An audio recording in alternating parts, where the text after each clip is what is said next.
Hi, this is Sue from the Mountain Canary Company. This is part 3 of Mule Saddles for riding in the backcountry. Go ahead, Ed. Hi folks, thanks for stopping by today. I want to finish this series out on mule riding saddles with the two saddles I most likely will be using. This is my Cascade packer. It was made by and designed by Terry Wagner. It's made by one of his contractors. Very good. This quality stuff comes out of anything here he sends you. It's quality. It started out with a he sent me a tree. We were discussing trees one day. He sent me this tree to try out. And I said, "Oh man, I like that. Fit good, sitting just in the tree." It's herky. Look at the side. Look at the beef in this fork, without swells. It's a bigger saddle. It's bigger this way. It's a heavier saddle. Probably comes in, when I brought it in off the box, it was 28 pounds. Then I hung stirrups and all kinds of stuff on it. The weight went up, so I'm probably riding around 34 pounds right now.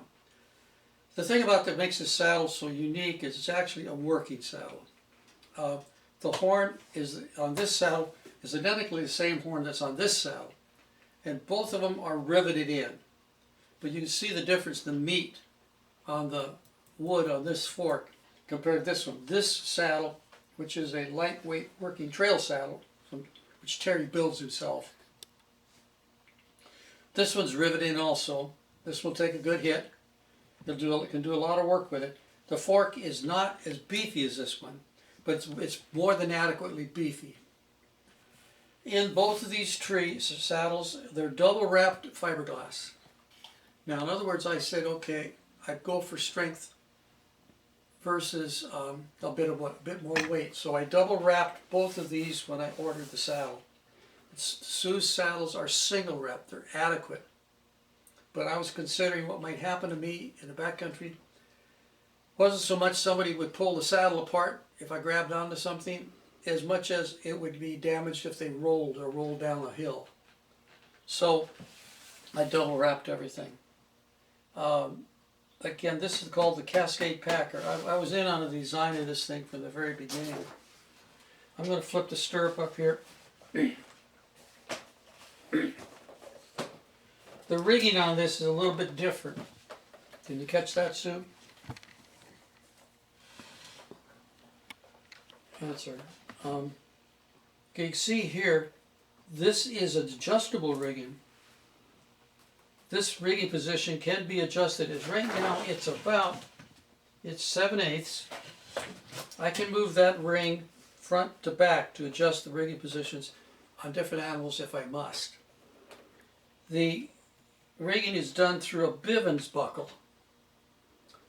And this little piece of leather here is put on through surplus holes to stop it if I'm adjusting it and I drop the rigging.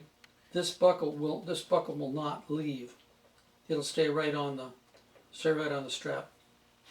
Okay, now the only problem with this rigging is it's not as strong over here as this kind of rigging.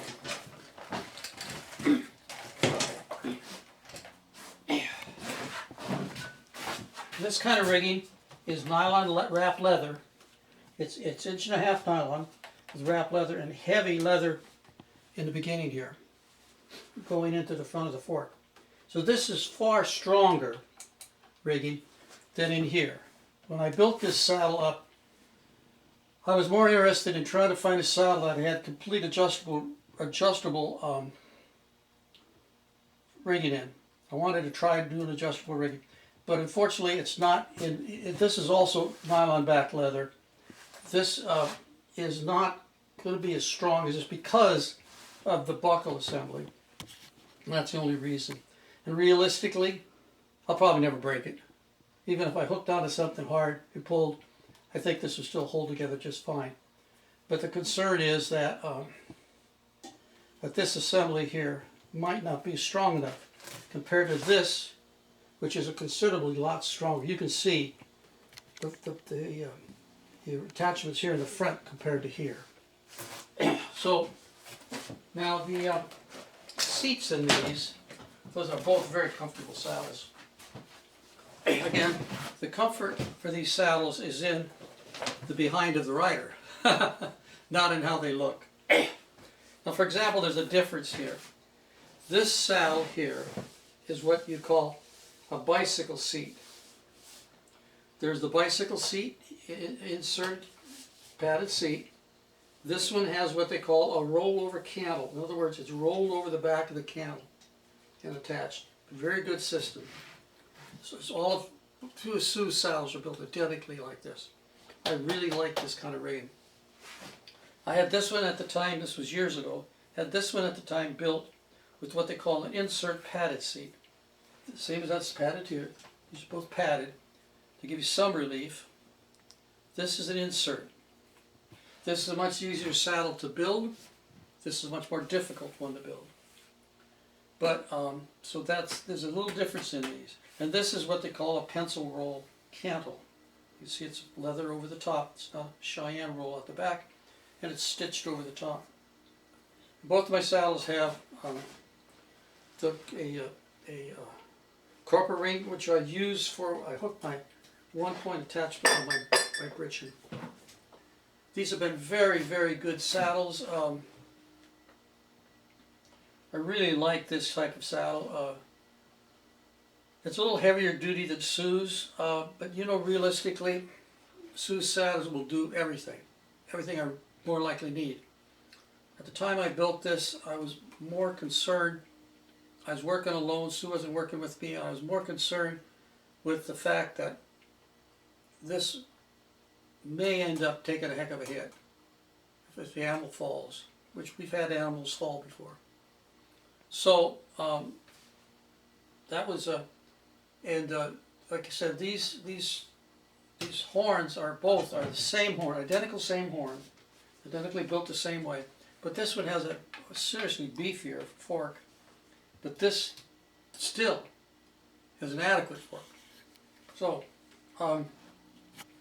one thing I want to get across to you folks before we kind of lose you here on mule saddles, I was caught between calling these horse mule riding saddles or mule saddles. Well, realistically, these are designed to be mule saddles.